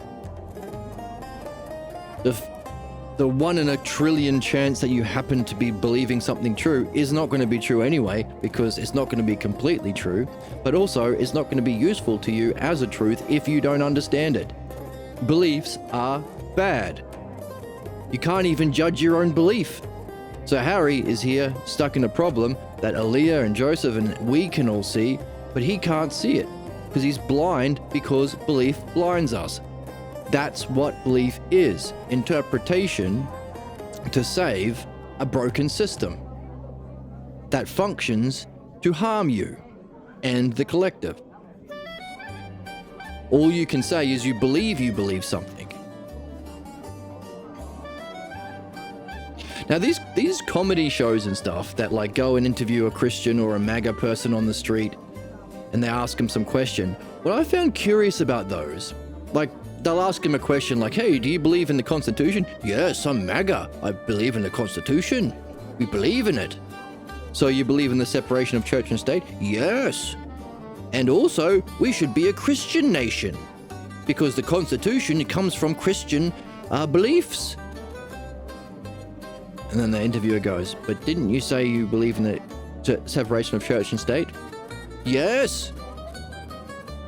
But also, the Constitution was written under God. And the interviewer says, which God? Well, there's only one God, of course, our Savior. You mean Jesus? Yes. What always puzzles me about these is there are these other MAGA people walking by and they don't agree with her.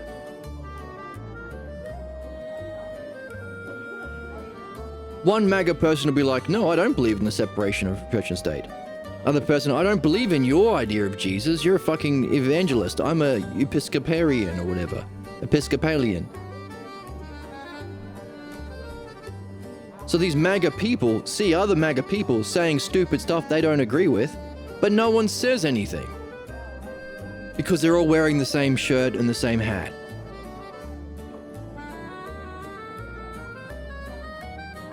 The things they believe in, they don't even understand to judge whether or not they believe in it or not. Not two people at a MAGA or Christian rally believe the same shit. It's all personal interpretation to fit in with the beliefs they already carry. That's the thing I've never... Like, I've always wondered, one of these, like, comedian interviewers or whatever, ask that MAGA person to judge that MAGA person. But it's weird. Sometimes it happens, I suppose, but they always look past each other. Like, they don't care. Like, oh, no, I don't agree with that. Well, Trump's the best, like, turning away from them. There's no interest in truth. It's a death cult based on belief. Giving themselves a shared unity within this belief-based tradition, giving them a way of being that's acceptable. They can talk about the things they're interested in, so long as they are condemning those things to hell. So that's something I've always been wondering about. Why is it that these MAGA people, they see these other MAGA people acting stupid according to their beliefs, but they don't care?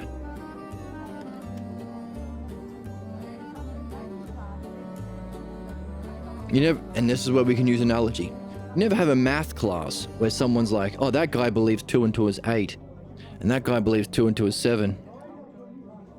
But you know, we're all math people really, so it doesn't really matter. I'm not going to speak up. You don't have that in math. You don't have a pilot saying, oh, that guy thinks that, he doesn't have to put fuel in the plane because his hopes and prayers will fuel the plane. Or a surgeon that says, well, that guy thinks the incision should be above the artery. And that's weird, but that's okay. We're all surgeons. Doesn't matter. We're all wearing the same white coat. Never happens. If it's true, it's true. So, believers can't even judge what they believe. That's the significance of belief. It's just pure ignorance.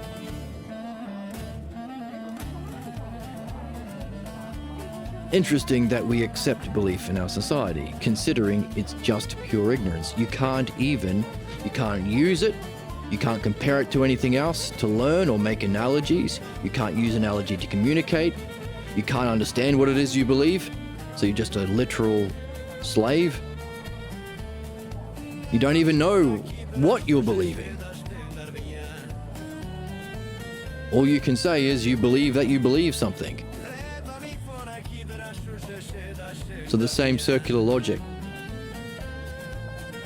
to show the absurdity of belief. So, you may believe you believe, but also you don't.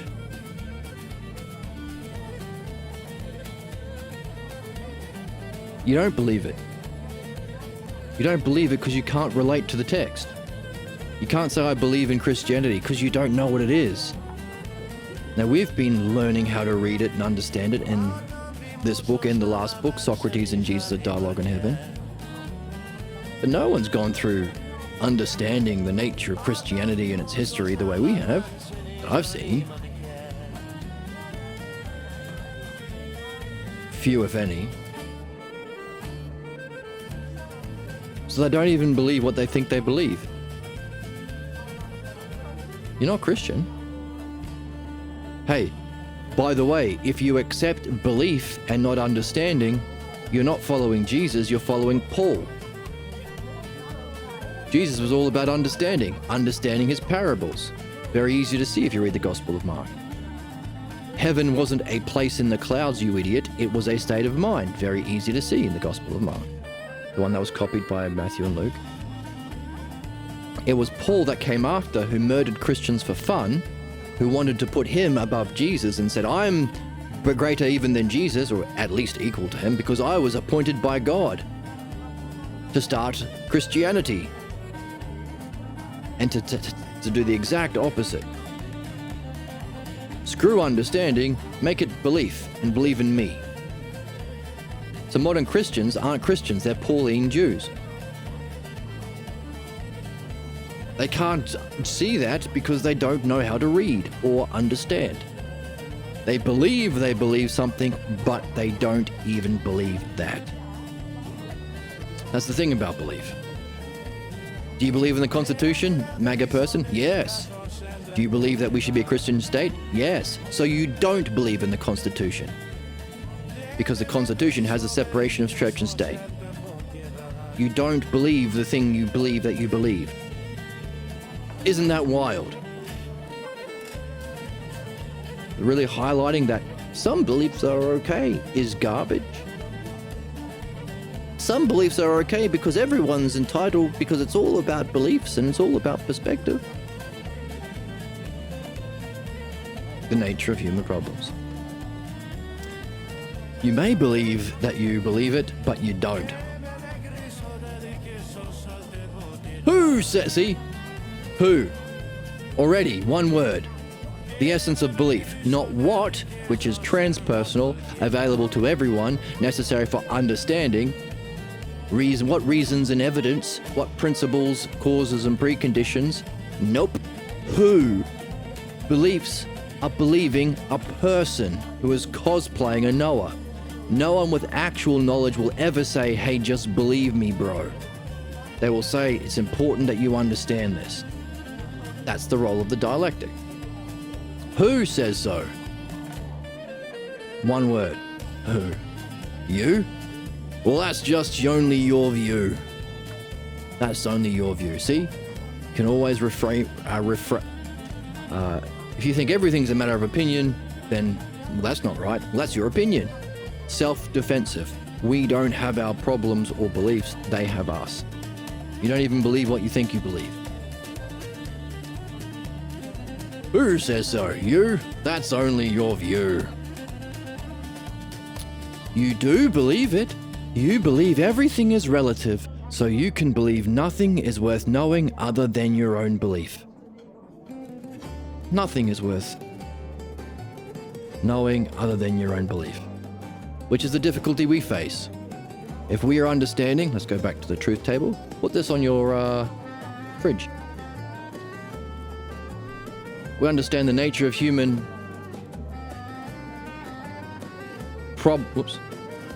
we're understanding the nature of human problems and excellence as individuals, then shouldn't everyone be interested in what we're doing here? Because aren't they all individuals with problems they want to remove and excellence they want to reach? Doesn't everyone want to remove their sadness and get happiness? If this is for the collective, hey, don't we all share the same species and planet and society? Don't we all want to put an end to war and conflict and enslavement by belief and live in a fun, free, open world where we can fulfill our purpose?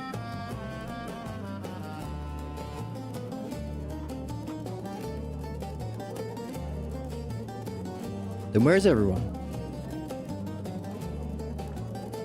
Where are they?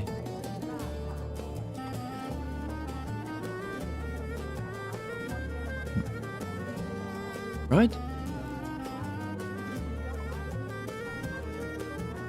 They think there isn't a truth. Well, they don't even believe that, because when they break their arm, they go to the doctor. When they fly a plane, they demand truth and understanding from their pilot. But they think nothing is worth knowing other than their own beliefs. They already think they know what reality is, or what the self is, what the meaning of life is. Therefore,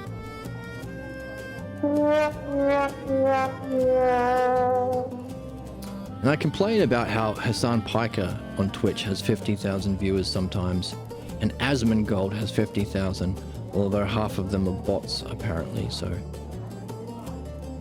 25,000. But I can have his bots too, so I should have 100,000 viewers on Twitch. Because all of those people are individuals who want to remove their problems and reach their happiness, and need to live in a safe, healthy society. But not enough of my viewers, who I do have, are writing emails to Tim Twitch, the head guy of Twitch, and saying, "This is an injustice. We will sue you unless you give all those viewers to Jed and his Awakening Philosophy channel." Not sending enough emails, please. If you're experiencing a mental health episode, we don't want to Hey. have to see that. That felt personal. There's a UFO with Jesus in there. What's that got to do with it? It's sad. And I'm sad for you. Yeah, I'm sad for me as well, because, anyway, that's the issue, right? People think they know, and they think the only thing worth knowing is what they already believe.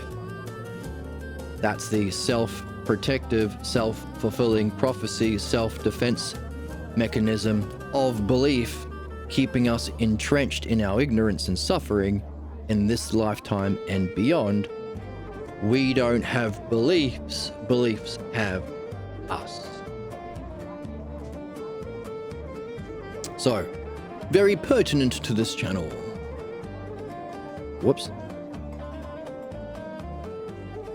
Hey, if you think everything is relative, then you believe that nothing is worth knowing other than your own belief.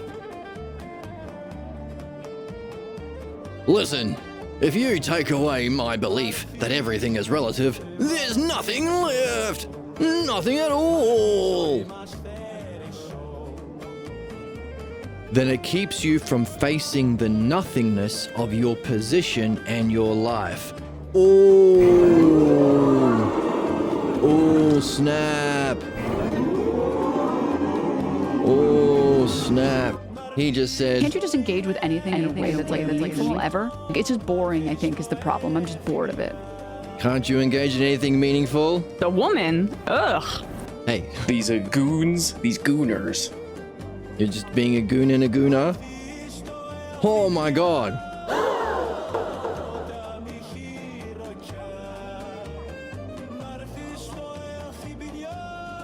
Call the hospital. There's a man down. Wait.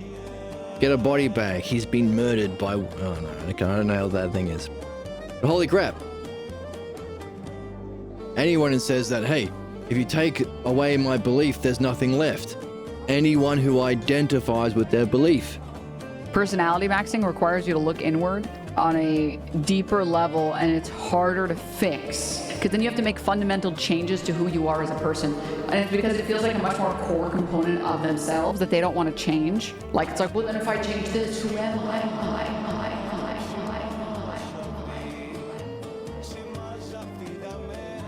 If I change this, then who am I? I've got nothing left. So, at least this conversation has pushed him to, first of all, put words on all of his positions.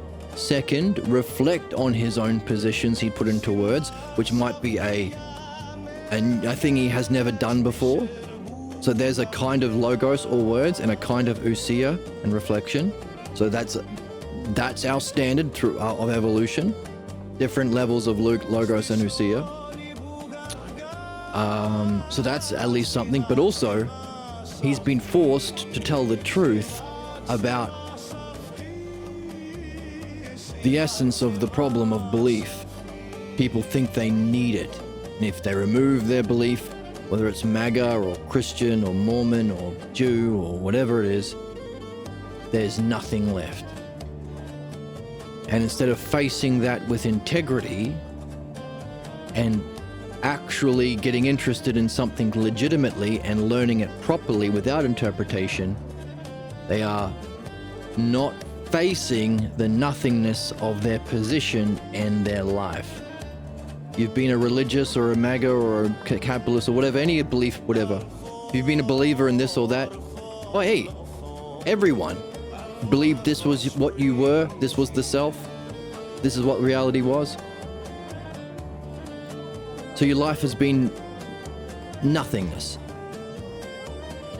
All your millions of dollars or whatever it is you've gotten, nothing. Good. Because now you can start finding meaning. The sunk cost fallacy. Well, my whole life has been dedicated to this or that garbage. I can't stop being a Trumper now, or stop being a Zionist now that we've done a few genocides. Of course you can. So, face the nothingness of their position in life.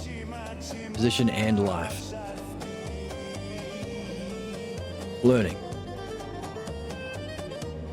Who can face emptiness? You? See? Instead of addressing the implications of what he just said, immediately on the attack. Personal attacks. I have to have my beliefs. If everything isn't relative to belief, then I've got nothing. Then face the nothingness of your position and your life till now, so you can turn it around. I can't face nothingness. Can you? Defend yourself. Hey, there are alternatives.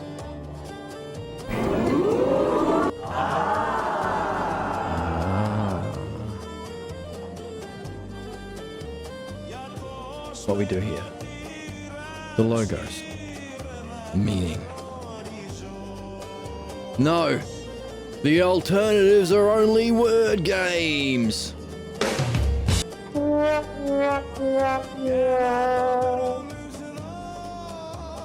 Which is, of course, one of the beliefs within his personal belief system.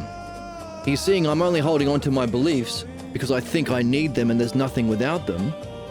When you offer something good and meaningful, the logos, their interpretation of that new thing from a new system will be from within their current system. A new thing, that's just word games. That's just personal opinion. That's the nature of human problems, the blocking. The alternatives are only word games, says Harry. How are we for time? Oh, on 2 hour mark.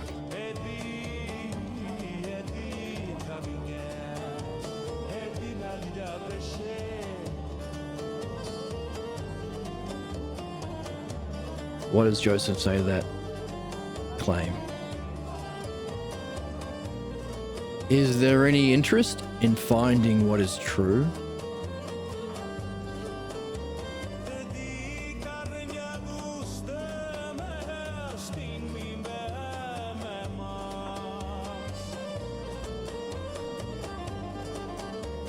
How about we call it there? It's 2 hours. So, do you have an interest in finding what's true? So, we've seen how we're learning how a dialectician functions, which is of course what we want to be ourselves. Asking questions, judging the answer, not just going on a different tangent like modern interviewers do. Every interviewer should be learning this. Pushing the implications of the answers into another question, a follow-up question, clarifying their position. Hey, when you said this, do you mean this? Hey, by the way, can you even believe what you believe? You believe what you believe that you believe, but you're wrong. We saw that, hey, the only reason these systems of oppression and ignorance exist is because people believe them. While the people think, no, we're not saving the system, we are saving ourselves because they believe the lie that they learned. So really we've got this idea that we need belief because there's not enough reason to solve problems. Everything is interpretation. It's all hermeneutics. Keeping your old beliefs, and if it gets too embarrassing or ridiculous, because now we consider women have rights. Oh my goodness. So let's just keep Christianity and just tack on. Keep conservatism and just tack on. Women are not cattle anymore. Yeah, just hermeneutics. Synthesize the old and the new. Because there's an idea that no one knows the meaning of life, and there is no intelligible works because you haven't seen them yet. We're doing it here. So there's at least this. And of course there's more. The stuff that we're reading. And it's so anyone who's interested in belief are interested in cosmetics, which is just a death mask. Putting a smile on human monstrosities. And they say, well, we need belief because we're too stupid to deal with, to have questions and actually seek truth. It'd drive us bonkers. And even if we weren't driven bonkers, there's not enough reasoning in the world that can understand man's condition in this world full of ignorance. Now, ironically, that very position is the ignorance that causes the injustice and suffering. He also said, hey, by the way, we need to allow belief in religion, philosophy, science, and the state, which we currently do, but that's, of course, the nature of the problems as the collective. The same thing, the same reasoning that justifies individual prejudice or belief is used to justify it within the sciences, within politics, within religion, etc. Which is, of course, the problem, not true. We saw that no one has the same beliefs because for you to relate to that belief, you interpret it according to the beliefs you already carry. So there's no two Christians who are the same. It's all just their own beliefs. And when they die, no one has that same Christianity because they don't believe it and it's not understanding. So it's not true and universal and worth anything to anyone. And if you don't have understanding, you need belief, then you can't even understand what you believe. And you can't relate it to other things you know, to create analogies, to gain new insight, or to communicate it to others, or to recognize problems and improve it. We saw that therefore, without understanding, you don't even believe what you believe. You don't understand what you believe, number one, and you don't understand whether or not you believe it properly or not. All you can say is, I believe that I believe it, but you don't. You don't actually believe your own position because you're interpreting it. Because number one, you can't see the thing itself, you're interpreting it. And number two, you think everything is interpretation, so it's not understandable, and the only thing that's worth knowing about is whatever you believe. But we saw that if you stay in this conversation, so credit to Harry and credit to Aaliyah, being a good girlfriend and encouraging him and being by his side, encouraging him to participate in the true way of being and our highest way of being, even though it's challenging. We saw at the end of this stage of the dialogue, the truth coming out.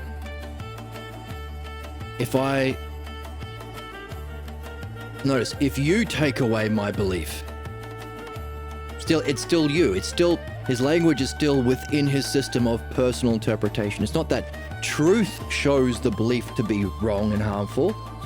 It's you're doing it. So again, something for dialecticians to be aware of.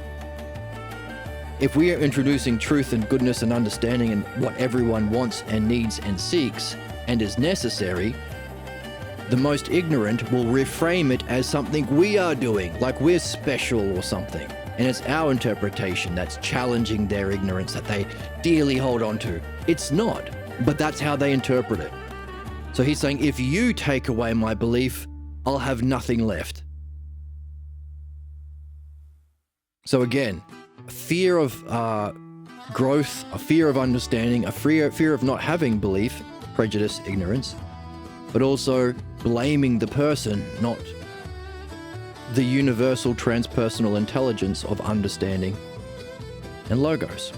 So, something we have to be aware of as dialecticians, to take care of ourselves as we function in our ideal way. But by staying in the conversation, Harry has come to his position. I don't know whether I have the courage and character to let go of belief. Because within my system, there is no meaning. If everything is interpretation, then there is no truth. So, surfacing his issue, which is great, but also Joseph responds by, hey, there's an alternative. But as we've seen all the way along, it's truth and humanness. It's the logos and the pathologos. It's insight and understanding and the pathologos belief-based counterattacks. So even when he said there are alternatives, the counterattack is no. Even though I've recognized that I'm wrong and beliefs are wrong, and I've recognized you can participate in truth and understanding, and you are helping me to remove my problems. When you say something, I still think I know better. There are alternatives. No, there's not. What an idiot. You've just shown that you don't know anything. What makes you think you know that there is no alternative? Because that's that principle. We don't have our beliefs, it has us. So it's something that we've been learning about. As we started today, we talked about the applying definition and demonstration to what you think is the definition of your dream and how it's demonstrated in your dream. And at the end of applying that longer dialectic to address the drama at the turning point, what was the functioning and state of mind of that turning point? And reviewing that and applying it to your current life and history and possible future. To get the true message of the dream, compare that definition of the true message and how it was actually demonstrated from what you originally thought.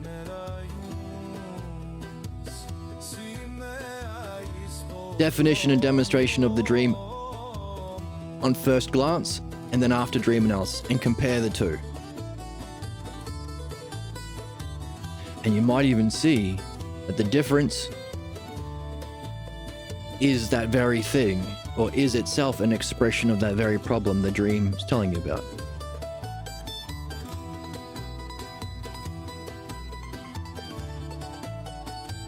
So, the difference between the truth and our belief, or in this instance, the truth and understanding through the dialectic of that Joseph is leading, and the counterattack of Harry's belief. Truth and humanness. Your first impression and the real of the dream.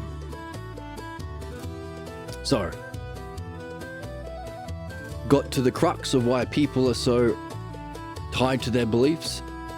Number one, they think they need it and there's nothing, and their whole life has been a lie without it, and their whole image of self and identity and death mask has been a lie without it.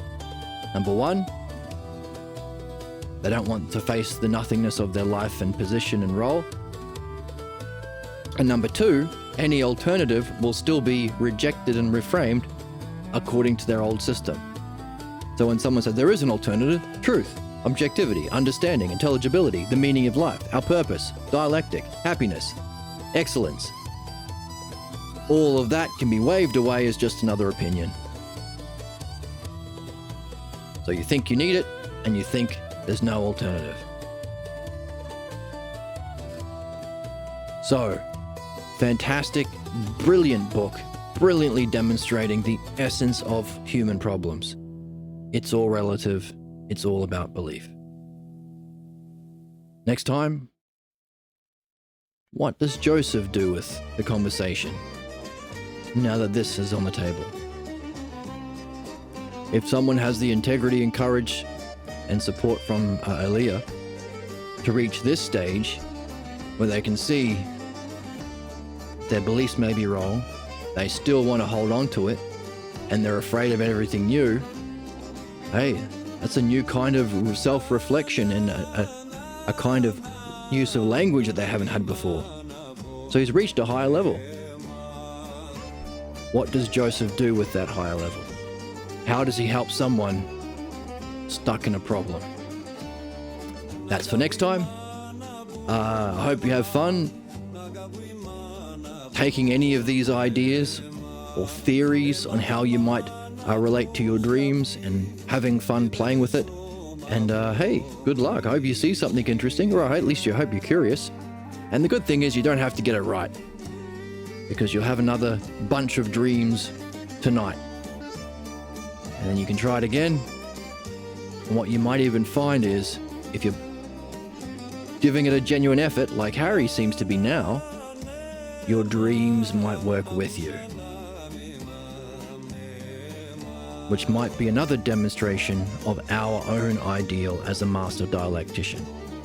Working with people who are showing a genuine interest in doing their best. So, hope you have fun with your dreams. Hope you're curious about how Joseph take this next time. And I hope to see you next time in the next one. Thanks for joining me. You get a notification when we go live if you join the Discord. You can find the PDF to the text below. You can donate to the channel if you like. You can follow along on Twitch. And I'll see you in the next one. Bye.